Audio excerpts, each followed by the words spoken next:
We are just hours away now from a final vote on whether Judge Brett Kavanaugh will become Supreme Court Justice Brett Kavanaugh. It has been a brutal fight with allegations of sexual misconduct, but it appears Kavanaugh has the votes, although it may be the most narrow and polarized confirmation vote for a Supreme Court nominee in U.S. history. It, of course, will be a huge victory for President Trump and also for conservatives generally. With his lifetime appointment, Brett Kavanaugh is likely to push the court to the right for many years to come. So many questions this morning. Will Kavanaugh take his seat on the court with a cloud over his head? Will his confirmation fire up female voters in the midterms? We'll get reaction from a White House spokesman in a moment, but we start here with ABC senior congressional correspondent Mary Bruce, who's on Capitol Hill. Good morning, Mary. Good morning. Well, the Senate is now poised to confirm Judge Kavanaugh. This has been a nasty, ugly political fight that ultimately came down to just a handful of key swing votes. And for those senators, this decision was agonizing. This morning, Judge Brett Kavanaugh has the votes to be confirmed to the Supreme Court. I will vote to confirm Judge Kavanaugh. Republican Senator Susan Collins, a crucial swing vote, announcing her support during a 45-minute speech. The presumption of innocence and fairness do bear on my thinking, and I cannot abandon them. While protesters packed the senator's office, Collins argued there was not enough evidence to back up Professor Christine Blasey Ford's allegations against Kavanaugh of sexual misconduct. I do not believe that these charges can fairly prevent Judge Kavanaugh from serving on the court.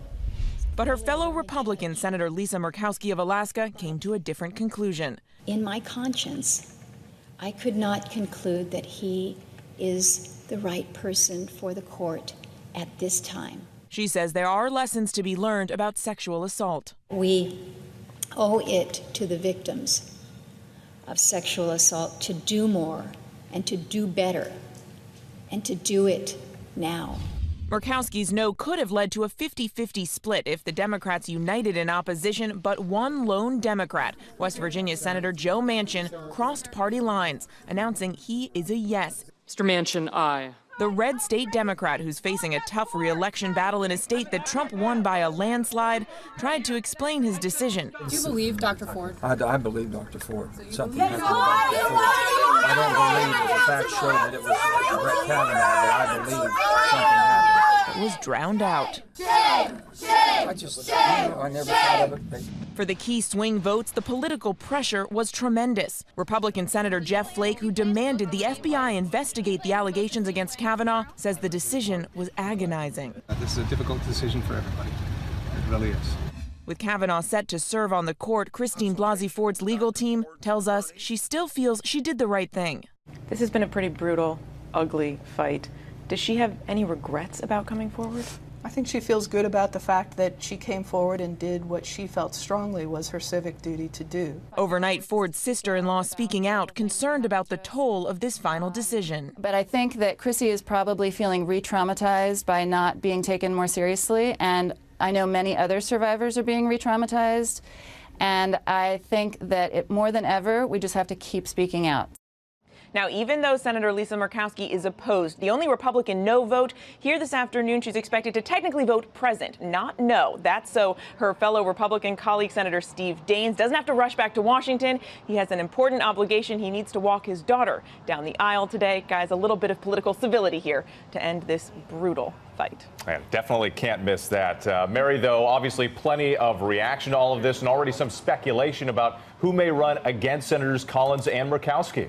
Yeah, the fallout was swift here, guys. On Twitter, we saw Obama's former communications director asking who wants to run for Senate in Maine. There will be an army of supporters with you. And we saw Ambassador Susan Rice quickly tweeting me.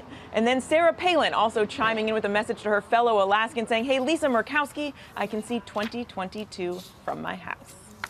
We'll see how it all plays out. Mary Bruce on Capitol Hill, thanks so much. We appreciate it.